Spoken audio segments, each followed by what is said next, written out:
Greetings and welcome to the Spotlight on Parkinson's Disease, Getting Motivated to Move web education program. Please disable all pop-up blockers to ensure that you are able to see all aspects of the program. It is now my pleasure to introduce your moderator, Stephanie Paul. Thank you, Ms. Paul. You may begin. Welcome, everyone, and thank you so much for joining us today. My name is Stephanie Paul, and I'm the Senior Vice President of Development and Marketing at the American Parkinson Disease Association, or APDA for short. I'm pleased to welcome you to this web education program designed for people with Parkinson's disease, care partners, family members, and healthcare providers. I would like to thank AbbVie for funding this important program and acknowledge their continued appreciation for the critical need to provide educational programs like this one to people impacted by Parkinson's disease. APDA is the largest grassroots network dedicated to fighting Parkinson's disease and works tirelessly to assist the more than 1 million Americans with Parkinson's disease live the best life possible in the face of this chronic neurological disorder. Founded in 1961, APDA has raised and invested more than $185 million to provide outstanding patient services and education programs, elevate public awareness about the disease, and support research designed to unlock the mysteries of Parkinson's that will ultimately put an end to this disease. APDA distinguishes itself as the national organization working one-on-one with the Parkinson's community to make each day better. And now to our program. We welcome our distinguished presenter today, Dr. Terry Ellis, board-certified specialist in neurologic physical therapy, associate professor for the Department of Physical Therapy and Athletic Training, and director at the Center for Neurorehabilitation at Boston University College of Health and Rehabilitation Sciences, Sargent College in Boston, Massachusetts. Today, we are delighted to have Dr. Ellis share with us how to get motivated to move. After the presentation, we will open the program for questions to all participants.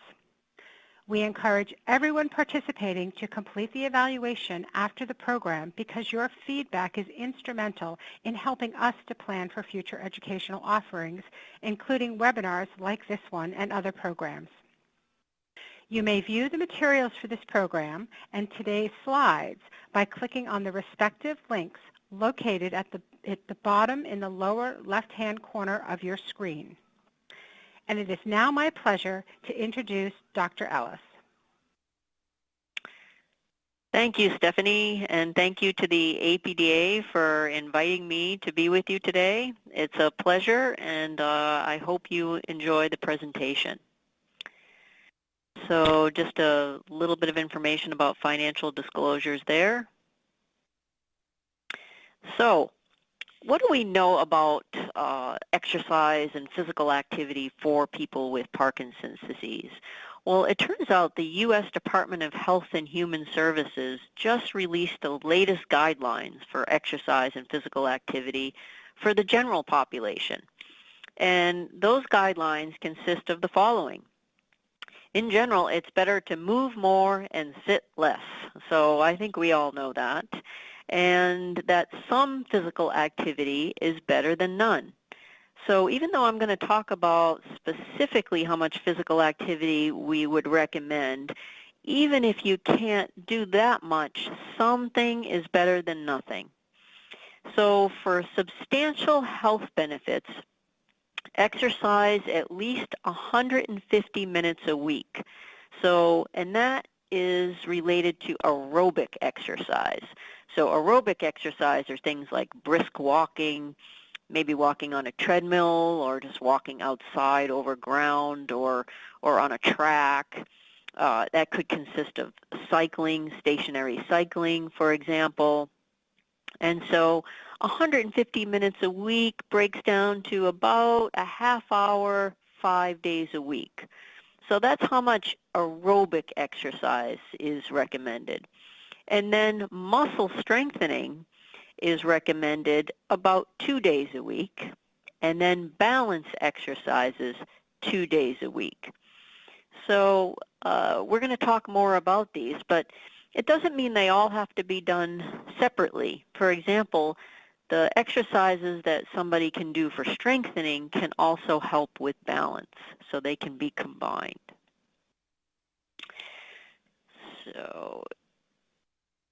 So in people with Parkinson's disease, we have much more evidence than ever before about the benefits of exercise and physical activity.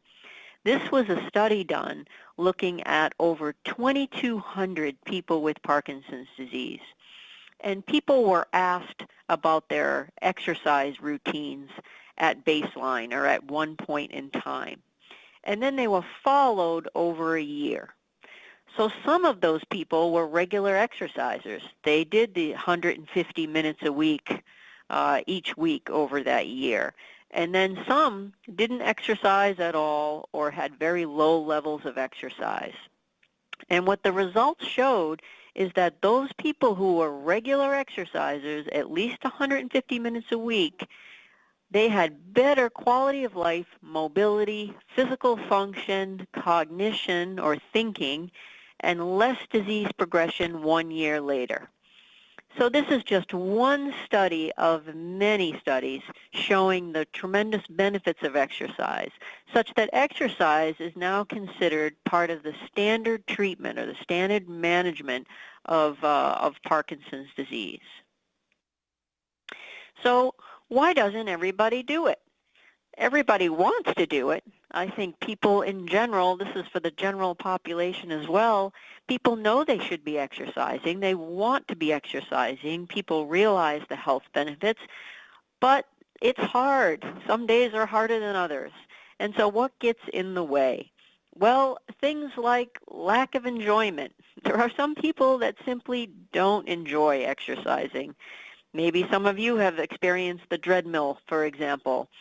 And so enjoyment is something we're going to talk about. How do we make it more enjoyable? And then other barriers, things that get in the way, are things that that encompass something called low outcome expectation. So we've done studies looking at this in people with Parkinson's disease, and we found that those people with Parkinson's disease that don't really think exercise is going to help them all that much, well, they're less likely to exercise. That makes sense. But people who had higher expectations and felt that exercise was really going to benefit them were much more likely to engage in exercise. Other things that can get in the way are things like fear of falling, which we'll talk about, and lack of time, which we'll also talk about. So what are some other things that can get in the way? Sometimes our thoughts, or some of the thoughts that just sort of run through our head periodically, can get in the way of exercise. For example, these are things we call thinking traps. So perhaps some of you have experienced one or more of these things. These are just a few examples. So has anybody experienced all or nothing thinking? So things like, since I didn't exercise for the last 3 days, there's really no point in doing it at all. You know, what's the point? It's sort of like, you know, being on a diet. You eat an ice cream and you're like, oh, forget it. I'm not going to, you know, this isn't working. I'm not going to do it. But the thing with this all or nothing thinking, or these thinking traps, is that there's really no evidence to support that sort of way of thinking. Even if you didn't exercise for the last 3 days, there's plenty of benefit from, you know, moving forward of engaging in exercise. So there's something else that we call fortune telling. Well, if I don't get back to my exercise program today, I probably never will. Well, that's not really true. You know, even if you miss a day, you can certainly engage in exercise the next day and have lots of benefits. And then, you know, another example is something we call labeling. Well, I've never really been much of an exerciser. I'm not really good at this, so, you know, it's not worth it.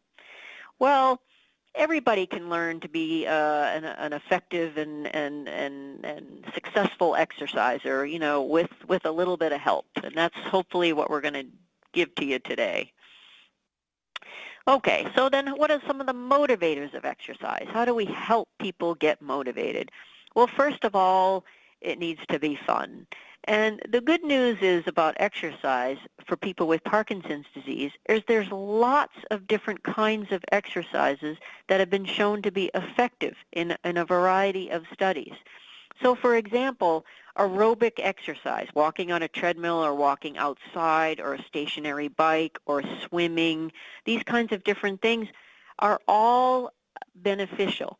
So the key is that the exercise is done at the intensity necessary to get a benefit. So as long as the heart rate is going up and people are experiencing some sweating and are working at least at a moderate intensity, there'll be benefits. So it doesn't matter whether that's on a stationary bike or whether that's a dance class or a boxing class or on a treadmill. So that's good news because it gives people the availability, to choose what you like and what you'd, rather spend your time doing. One of the most important things that we can do to help us stay motivated to exercise is to set a personal goal. So, in other words, sometimes just exercising for the sake of exercising isn't good enough. Like, we want to go beyond that. So thinking about, what do you value in life? Because exercise can help you continue to do the things that you value. For example, if you want to continue working, or if you want to travel around the world, or you want to take care of your grandchildren, having that personal goal in mind really makes kind of sticking to exercise a lot easier. So you can say to yourself, I'm going to exercise today or tomorrow because I want to be able to travel during my retirement, for example. So there's also something called self-efficacy. When we've studied this in people with Parkinson's disease, we have found that people with higher self-efficacy or higher confidence were more likely to be able to exercise successfully. So people who were more confident in their ability to do it were able to do it. So those people with high self-efficacy generally believe they're in control of their own lives, they're in control of their own actions and decisions that shape their lives. So self-efficacy beliefs determine whether a health behavior change will be initiated and how much effort will be expended. So for example, we all experience barriers to exercise, like a few aches and pains, or maybe the weather's not good today and we decide, it's too hot to go out for a walk, or it's raining. Those people with higher self-efficacy are more likely to overcome those barriers. They're more likely to say, well, even if it's raining, I'm going to wear a raincoat and go out and take a walk anyway. People with lower self-efficacy are typically, would say, forget it. I'm not going to do it today. So what we want to talk about today is, well, how do you increase self-efficacy and, physical activity and exercise to be more successful engaging on a regular basis? So one of the things that's important to do is goal setting, is to set goals. Specific goals. The goals have to be SMART goals. So SMART, if you see down on the red there, SMART goals here. Well, SMART means the goals have to be specific and measurable and achievable and realistic and timely.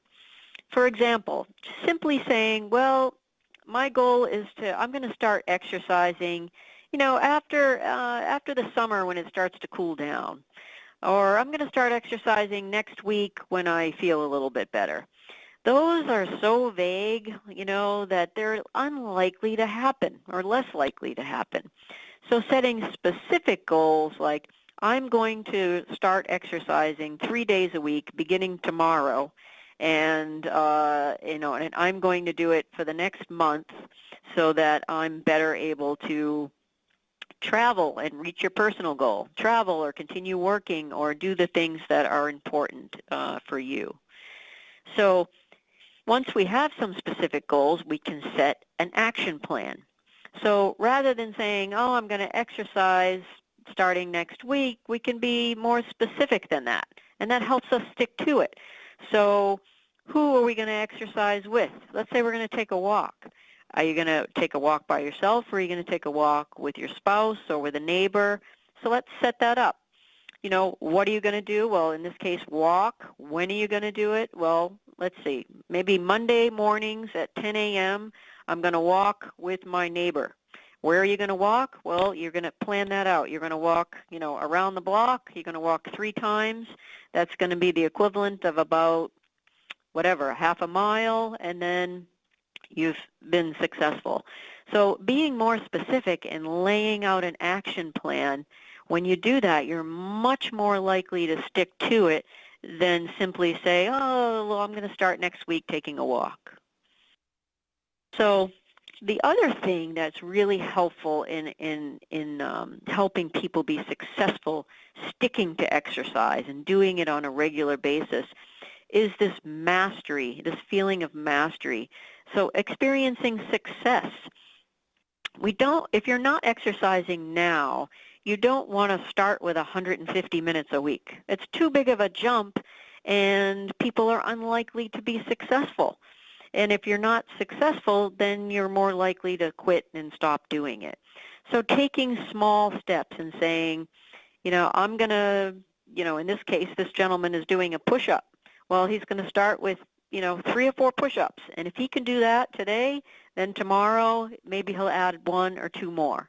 And that sort of incremental steps, it reinforces this feeling of success and mastery and helps people stick to the program.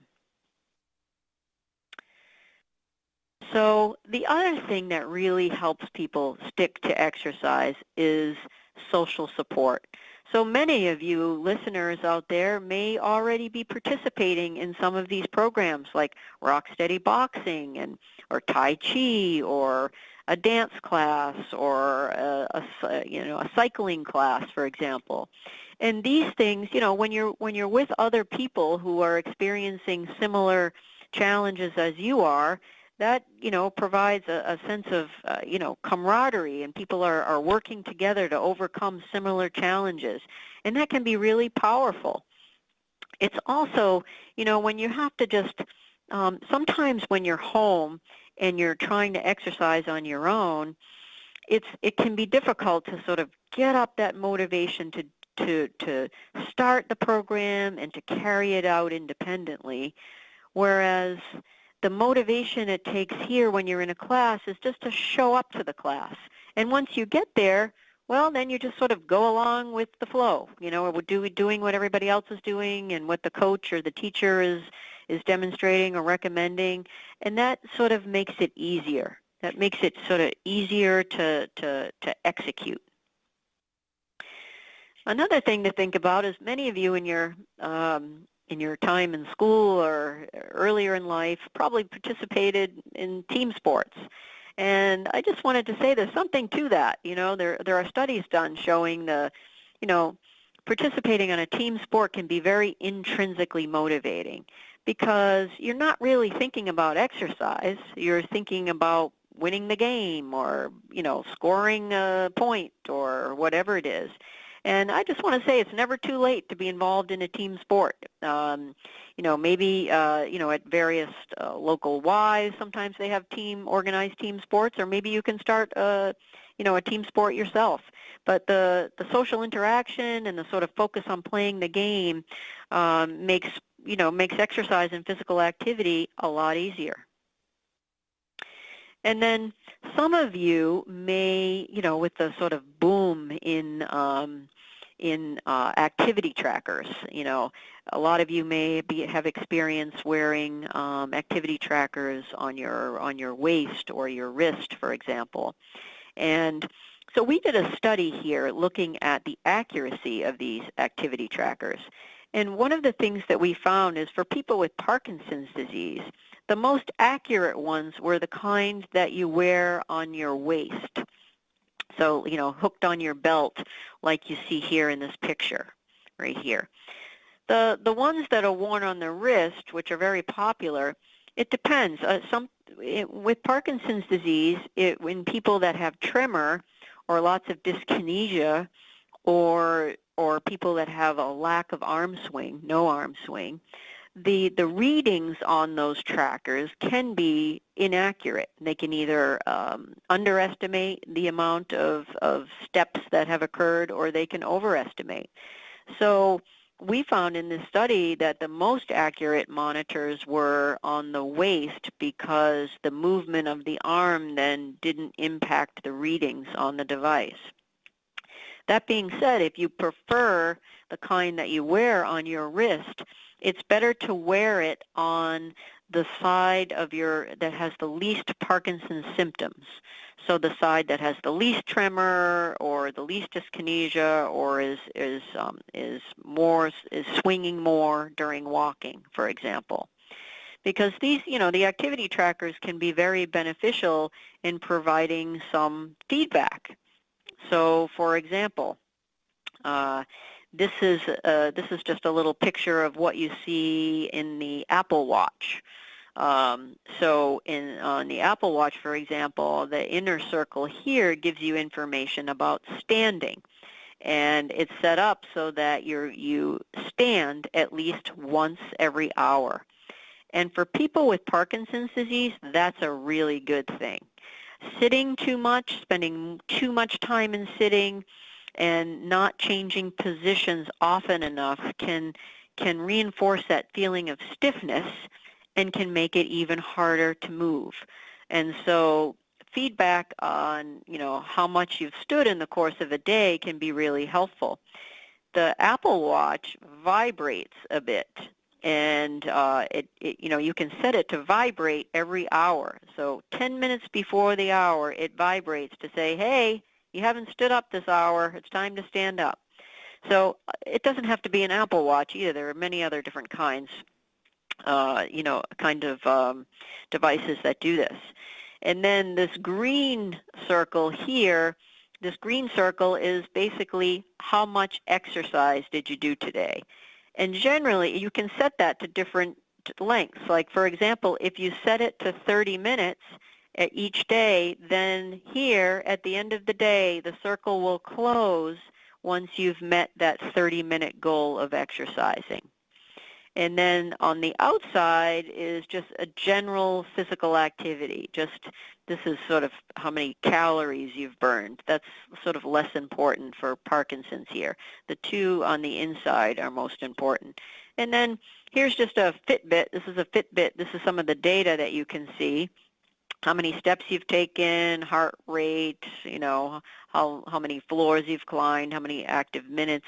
So these kinds of, it's been shown in many studies that when people monitor their own behaviors and when they get feedback about their behaviors, this reinforces the behavior. So if I look during the course of my day and I say, oh, my circles aren't even near to be closed, I'm going to step it up, and so that I can reach my goal of closing the circles in a given day. So there's all kinds of devices out there that give all kinds of rewards.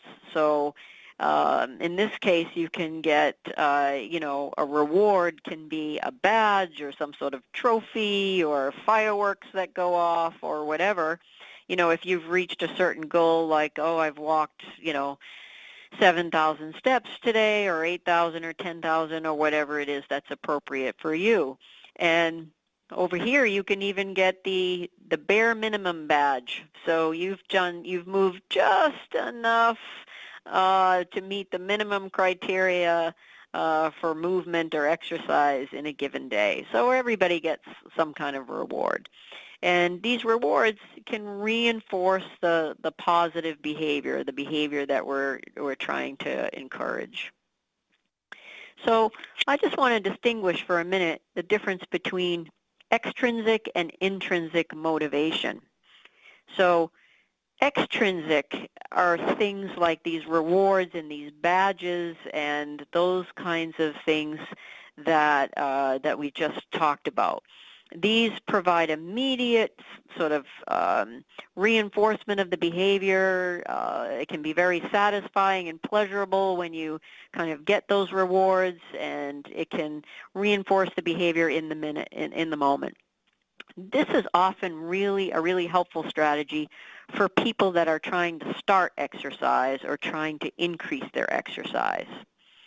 Over time, what's been shown to be most beneficial is intrinsic motivation. So this is, hey, you know, if I'm going to stick to this over the long term, this really has to be meaningful to you. You really have to value the outcome and in order to make exercise a really important part of your life. And the way to do that is to engage in exercise long enough that you really reap the benefits. I feel great when I exercise, or right when I finish. I mean, many of you probably experience, well, it might be a little hard to get going, but hey, once I do this, and certainly the rest of the day, I feel so much better on the days that I exercised compared to the days that you didn't.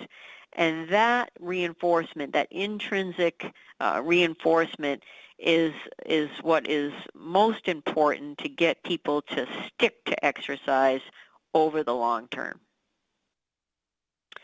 Okay, so how do you stick to it over the long term? Well, you see the benefits, and that makes you want to keep going. So in Parkinson's, you might see my symptoms seem a little less when I exercise, or I feel like I can move better when I exercise, or look how much more I can do now that I've been exercising. So one of the ways to be able to keep going with exercise is to make it a habit. So for example, you wake up every day, you go in the bathroom, and at some point you brush your teeth. Well, you don't really stand there and decide, should I brush my teeth today or should I not? You know, should I take the day off? Should I not bother with that? You probably don't do that, right? You probably just brush your teeth every day at the same time, no matter what, because it's a habit. You just do it at the same time, at the same place, all the time. Well, if you do that same thing with exercise, it can become a habit. So, for example, every day you wake up, you take your medicine, you have some breakfast, and you go for a walk. So taking that decision-making out, should I exercise today? If you just take that part out of it and you make it a part of your everyday routine, it's much more likely to happen, much more likely to be successful. They say in some of the literature talks about, well, how long does it take something to become a habit? Well, usually 2 to 3 months or so. So sticking to exercise long enough that it becomes a habit requires a commitment of a few months. And then if you can get yourself to do it at the frequency that you want to do it, give it 2 or 3 months, and then as it becomes a habit, it becomes easier. All right, let's talk a little bit about coaching, the value of coaching. This is another method that's really helpful in helping people start exercising and sustaining exercise. So we did a study here at Boston University, and we examined the benefits of peer coaching. So what if in this study we paired somebody with Parkinson's disease who was exercising successfully and somebody with Parkinson's disease who was struggling to exercise successfully, and we paired them up. And they each had a Fitbit so that they were Fitbit friends. They could see, they didn't meet in person. This was all done remotely. And so they could see each other's Fitbit data, so they could see how much walking each one was doing. And it was motivating. They wanted to, they set goals together. They wanted to be able to reach their goals. The goals didn't have to be the same. The goals for one person can be different than another, but they encouraged each other to try to meet their goals. And what we found here is that those the peer mentees, so the people that were struggling with exercise and trying to do more, in general, the red shows what happened after the 2-month program. The gray here is at the beginning. So you can see here, this is the first person. They had an increase in their steps per day here. So 4 out of the 5 people here walked more at the end of 2 months than they did at the beginning. And they also had an increase in the number of active minutes each week. So they were becoming more active in their everyday lives. So when we talked to people afterwards, they really enjoyed the program. They really liked it. And one of the things we realized is you don't really have to pair someone who's successful exercising with someone who's struggling. Just even pairing 2 people together, 2 people with Parkinson's disease that are, working towards the same goals, overcoming similar challenges, can be really helpful in helping people to exercise successfully. We also did a study here at Boston University examining the benefits of mobile health technology. And so we used an app.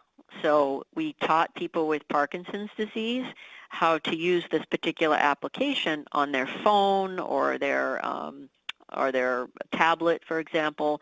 And so what happened in this program is that people came in and we taught them how to do a specific exercise program.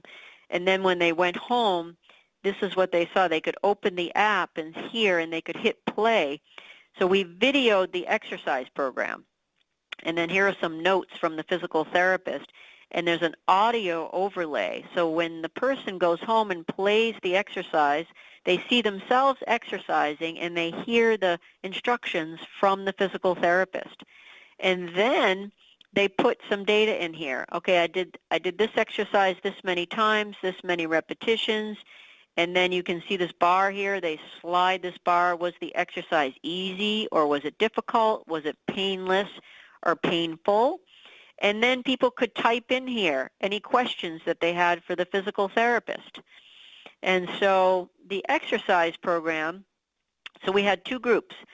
People with Parkinson's got all the same exercises, but some of them had the exercise program delivered on the mobile health app, and some of them had it delivered in paper form, pictures. And so we had 51 people with Parkinson's enrolled in this study, and we followed them for a whole year because we really wanted to understand how to keep people engaged over the long term. The exercise program didn't require any equipment. It could be done at home. There was strengthening and balance exercises like you see here. And then people wore a pedometer or an activity tracker on their waist to give them information about walking.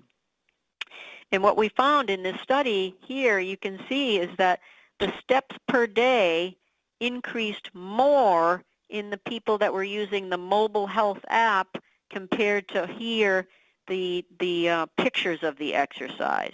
The same thing happened with moderate intensity steps. This is faster walking. So the people in the mobile health group increased their faster walking by 56 minutes a week, and the people that were using the paper version increased by 15 minutes a week. And so what we see here on the next slide is that quality of life. So quality of life in this particular measure, down is better. So we had the biggest improvements in quality of life in people using the app compared to people who didn't. And then the walking capacity, so the ability to walk further, improved more in the people using the app compared to the other group. So why is this? Why did we see these things? Well, when we interviewed people who participated in the study, they liked the fact that the physical therapist was monitoring them remotely. So the physical therapist could see, well, how's this person doing with their exercise program? And when people indicated that the exercises were getting easy, the physical therapist could take away an exercise and upload a new video to keep the exercise program challenging. Because a challenging exercise program is what leads to better outcomes and more progress. And so it was a dynamic program. It kept changing, and people liked the idea of partnering with a physical therapist to be more successful over the long term engaging in their exercise program. What I just want to show you on this slide is the model of care that we recommend for people with Parkinson's disease related to physical therapy. We recommend that people see a physical therapist early in the process. So ideally at the point of diagnosis or shortly thereafter. And then just like people with Parkinson's disease need to follow up with their neurologist every 6 months or so for a medication adjustment, we recommend following up with a physical therapist every 6 months for an exercise adjustment.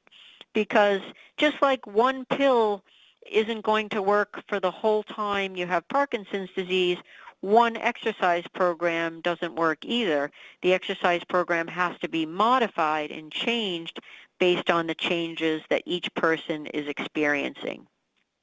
And what we do in between these 6-month visits is we use this mobile health technology to follow people when they're home doing their programs so that we can change the program on an ongoing basis and we can keep track of how well people are doing.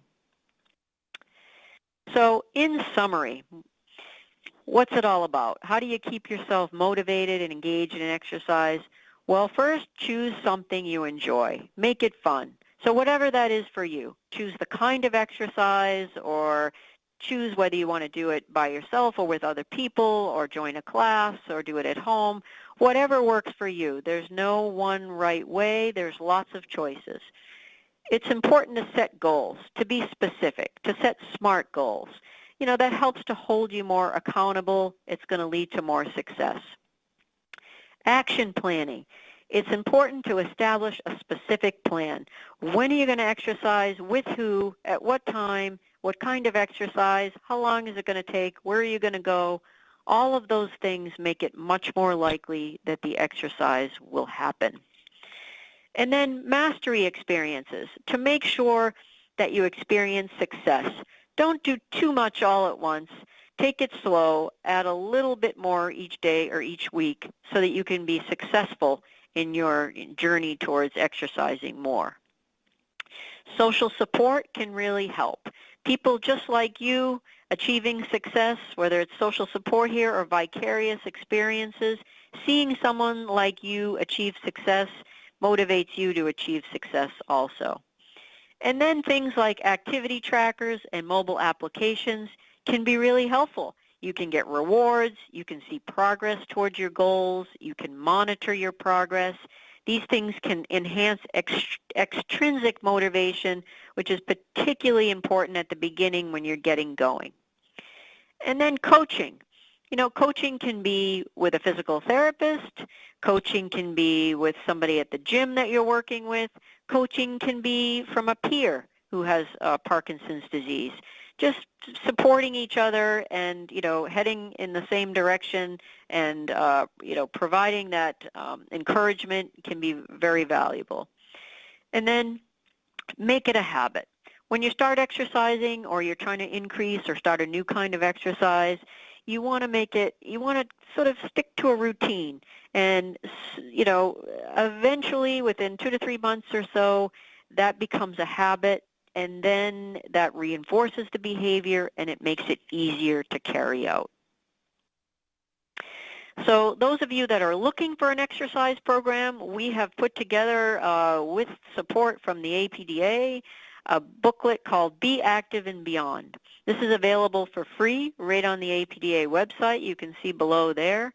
And you can download this, and it has several pictures of exercises, people with Parkinson's disease carrying out the particular exercises that we think are beneficial. And then the APDA supports our National Rehab Resource Center here at Boston University, and as part of that, we have a National Exercise Helpline. So I'm going to take some questions at the end of this webinar, but if you still have remaining questions and you want to contact us here, feel free to call either 1-888-606-1688, or you can email us at rehab@bu.edu, and we're more than happy to answer any questions you have about exercise. And then I just wanted to thank you for listening and participating, and you can read the warning I have here for you about exercise. Thank you very much for tuning in. Thank you, Dr. Ellis, for this very detailed and informative presentation today.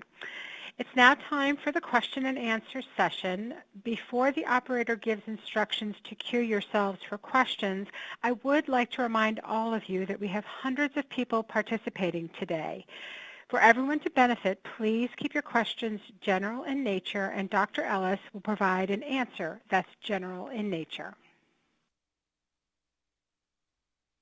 Thank you. For all participants, please submit your questions in the Ask a Question box located to the left side of the slides.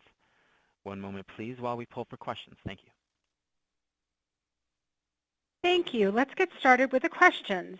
We will take our first question from Wendy, and the question is it the more you exercise, the more you exercise, the better, or is it a certain amount of exercise that is too much? Mm-hmm. What a great question. Well, in general, more exercise is better. And even though the recommendations say 150 minutes per week, certainly, studies have shown that people who exercise more than that do experience greater benefits. However, you don't want to exercise to the point of exhaustion, so that you're so fatigued and so exhausted that you can't, continue with the activities that you have planned for the day. So there's a bit of a balance. But if you can do more than 150 minutes a week, if you can do 200, for example, then the benefits will be even greater. But I would also suggest that if you have questions about your specific exercise program and what's best for you, I would highly encourage people to see a physical therapist in their area who has expertise in Parkinson's disease, because they can help individualize your exercise program to meet your needs. Terrific. Okay, our next question comes from Bob, and his question is, I'm extremely motivated and very active with many types of exercises, more than 150 minutes per week. How do I work with large decreases in muscle strength in my arms and legs and frequent fatigue? Okay, so part of the exercise program should be a strengthening exercise program. So, either using free weights or various machines to help increase strength. That's something, again, going to see a physical therapist, they can help tailor the program to your specific needs. In terms of fatigue, some people, talk about exercise helping fatigue and reducing the amount of fatigue, and other people aren't sure if, is the exercise making me more tired? So it's important to try to keep track of that more specifically. So in a given day when you exercise, to keep track of how you feel in the hours following that exercise compared to a day where you didn't exercise or exercised less. That kind of more objective information helps to guide how much exercise is appropriate. But if people are feeling so fatigued that they can't get through their day, then the exercise either might be too much, or it might be that a medication adjustment is needed, for example. So talking to your neurologist about this is also a good idea. Okay, the next question comes from Tom, and his question is, what's the relationship between exercise and overall well-being?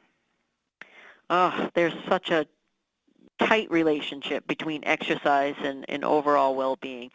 There's been many studies done in the general population and in people with Parkinson's disease that, people who exercise regularly have better quality of life and an overall better well-being, compared to people with Parkinson's who don't exercise. Exercise is not only good for your physical symptoms, but it's also good for sort of mental health and emotional well-being. Exercise in general makes people feel better. There's also some evidence that shows that exercise can decrease depression and anxiety, which can be fairly prevalent in people with Parkinson's disease. So the thing about exercise is there's broad spectrum benefits. There are physical benefits, emotional benefits, mental health benefits that you just can't get from a pill. And so, you know, it's important to take your Parkinson's medications, and it's important to couple that with exercise that has such, you know, general, broad-based benefits with very few side effects. Okay, thank you. The next question comes from Gracia, and the question is, what is a good way to balance degree of exercise with PD-associated fatigue? Yeah, so the issue of fatigue is tough, and so, I know some other people have asked questions too about the timing, the time of day of exercise. So exercising when you feel your best is recommended. So exercising when your medicines are working their best, when you're at your best on, when you feel like you have the most energy, that's when you're going to benefit most from the exercise and are less likely to feel that fatigue. But if, you know, some people that experience a lot of fatigue might have to do shorter bouts of exercise spread out a couple of times during the day. It's really, the approach you take to address fatigue really is at the individual level. So, you know, this is when I would highly recommend seeing a physical therapist that has expertise in Parkinson's to really try to sort this out, you know, for each person individually. Okay, the next question comes from Joy, and she asks, when I exercise, my dopamine gets depleted and I go into an off period. Any way to help this? Well, you know, it may not be the exercise that causes the off period. You know, so this is where it's really important to talk to the neurologist about trying to extend the on periods and minimize the off periods independent of exercise. If people are experiencing lots of on and offs, it's better to exercise at the beginning of an on stage, an on state, so that you're less likely to go off while you're exercising. But it's really important if you're experiencing off, you know, states to talk to your neurologist about how to minimize those. Okay, terrific. Here's a question from Chris, and the question is, are there specific exercises for motor symptoms? So in general, you know, the motor symptoms of Parkinson's disease have been found to be reduced when people engage in exercise. There's a recent study that shows that aerobic exercise, so that means, you know, brisk walking or cycling or, you know, walking on a treadmill, for example, has been shown to reduce the motor symptoms of Parkinson's disease. There's also studies that show that resistance training or strength training has led to reductions in the motor symptoms associated with Parkinson's disease. Those are the two main areas, aerobic exercise and strengthening. So though we recommend that those two aspects of exercise are part of everybody's exercise program, in addition to balance exercises, which are also important.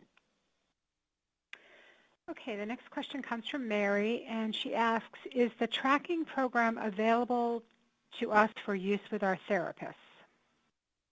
So it's yes and no. It's the tracking program. It's still we're still doing studies. We're actually doing a large NIH-funded study right now to look at the benefits of using this tracking system. But the name of the app that we use is called WellPepper, and that is an app that is available to physical therapists. So although this is fairly new and not a lot of physical therapists are doing this yet, you can certainly ask your physical therapist about, you know, you can ask your physical therapist about it and they can look into it. So it's called WellPepper. I would recommend, though, there are other apps, though, that are free that you can download on your phone, lots of different kinds of apps that just track general activity level. So that's also another way to go. Okay, thank you. The next question comes from George, and George asks, is there any benefit to start a patient with later stage Parkinson's on an exercise program? There are benefits of exercise at all stages of Parkinson's disease, whether it's early, middle, or later stages. It's just obviously it has to be done in a different way, so that everybody is safe when they're doing the exercises. There's a decreased risk of falling, and that they're doing the kinds of exercises that are most appropriate given their particular profile. But we recommend exercise at all stages of the disease. Okay, the next question comes from Adam, and he asks, I want to start exercising again, but I'm afraid I may fall. Should I avoid exercises that require balance? So that's an important question. This is a big conundrum for people, is that some people we see with Parkinson's will start decreasing their activity level because of falling or fear of falling. And then what can happen is a spiraling. People can become more deconditioned, and they're moving less and doing less, and therefore less able to do what they want to do. So the key is to be able to move in a safe way. And so again, the best thing to do in that situation is to go to see a physical therapist with expertise in Parkinson's disease who can help you exercise safely, because we don't want you to decrease your exercise, but we want you to be able to do it safely. And so it can be done safely, but you need the expertise of someone who knows how to do this. If anybody is having trouble finding a physical therapist in their area who has expertise in Parkinson's, please feel free to call our helpline. We can try to help you locate someone in your area that would be able to help you. Okay, thank you. We have a question from Clarence, and Clarence is asking, I live in a rural area and cannot drive. What do I do if I can only work out at home? Yeah, that's a great question. That at the end of the slideshow today, we had a picture of the American Parkinson's Disease Association Be Active and Beyond exercise manual. So you could go on the computer and download that for free and follow along with that exercise program. It's designed specifically for people with Parkinson's disease to do on their own at home. Okay, we have a question from Tony, and he says, I'm a yoga instructor and would like to know more about Parkinson's disease and exercise. Do you have any suggestions where I can learn how to be knowledgeable about the signs and symptoms of PD? Yes, I do, actually. The APDA has put together a webinar, a training called PD Fitness Training. That you can find right on the APDA's website under the Education and Support button. You'll go down on the left and you'll see a list of educational resources, and the one that says PD Fitness Training, that's an educational webinar for fitness professionals, yoga instructors, personal trainers, boxing instructors, etc., who have a lot of expertise in their area of exercise but want to learn more about Parkinson's. That would be the perfect solution for that. Okay, thank you. The next question comes from Lori, and she asks, are there clinical studies that prove boxing helps minimize the progression of PD? So there are a few studies in boxing. Most of them are small studies, and they show that people with Parkinson's benefit from boxing to some degree. In general, there are studies in animal models of Parkinson's that show that exercise can potentially slow down the progression of the disease. However, in humans, we don't have a biomarker that is valid or reliable enough to be able to measure whether the disease is progressing more slowly. So we know that exercise for people with Parkinson's disease is very beneficial at many levels.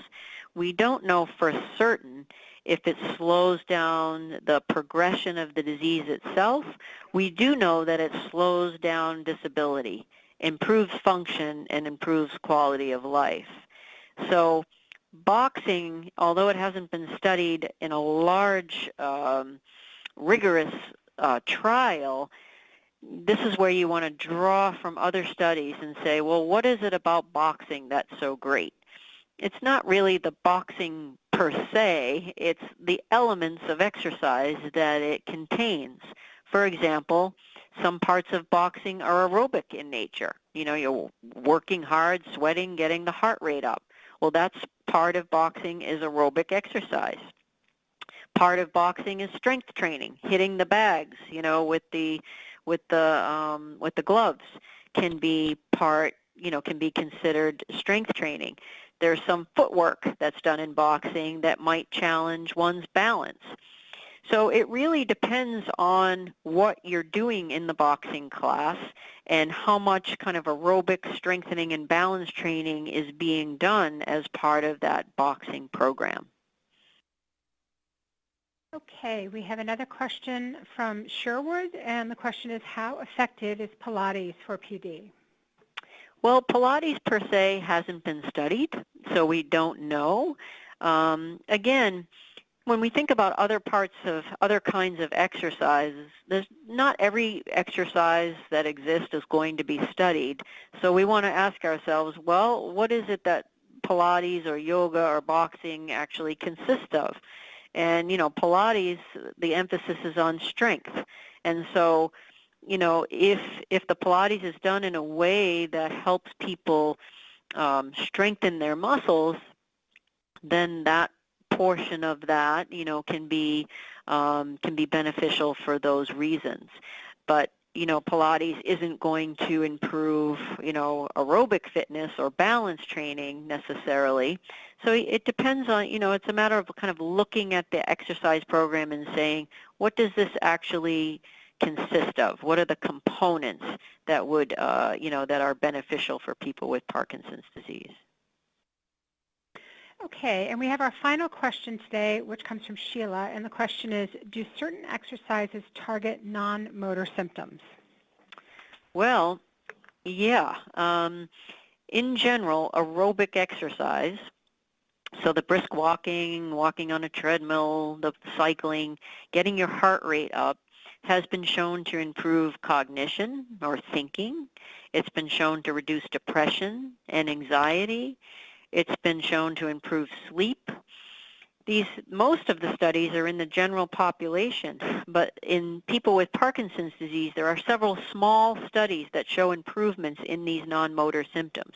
This is an area that we need more research in and is an area of great interest now that we have a much better understanding of the impact of non-motor symptoms on people's lives. So in general, yes, aerobic exercise, it can be very beneficial in improving many of the non-motor symptoms. Thank you so much, Dr. Ellis. Thank you for having me. Sure, it's a pleasure. And my thanks to everyone for participating in today's web education program. I do apologize that we couldn't get to all of the wonderful questions, but if you do have a question or would like to speak with someone from our Scientific and Medical Affairs Department, I encourage you to visit our website at apdaparkinson.org or call 1-800-223-2732, and you can ask your questions there. I want to emphasize to everyone that we really do appreciate your feedback and comments and want to make sure that you can complete the program evaluation form. APDA is proud to support those living with Parkinson's disease by helping them live life to the fullest every day. We do this each year by providing more than 1,700 support groups that serve more than 75,000 people with Parkinson's disease and their family members, and running 770 plus exercise groups attended by more than 21,000 participants. These exercise programs help improve the symptoms of Parkinson's and lessen the impact of the disease. We also offer educational symposia across the country on living well with the disease.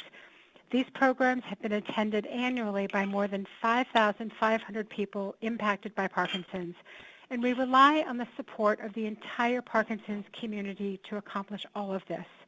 To join us in the fight against Parkinson's and to learn more about the support APDA provides across the country through our network of chapters and information and referral centers, as well as our National Research Grant Program and Centers for Advanced Research, please visit us at apdaparkinson.org.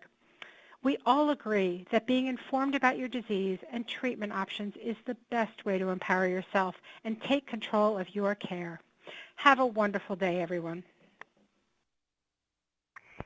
This concludes today's web education program. Thank you for your participation.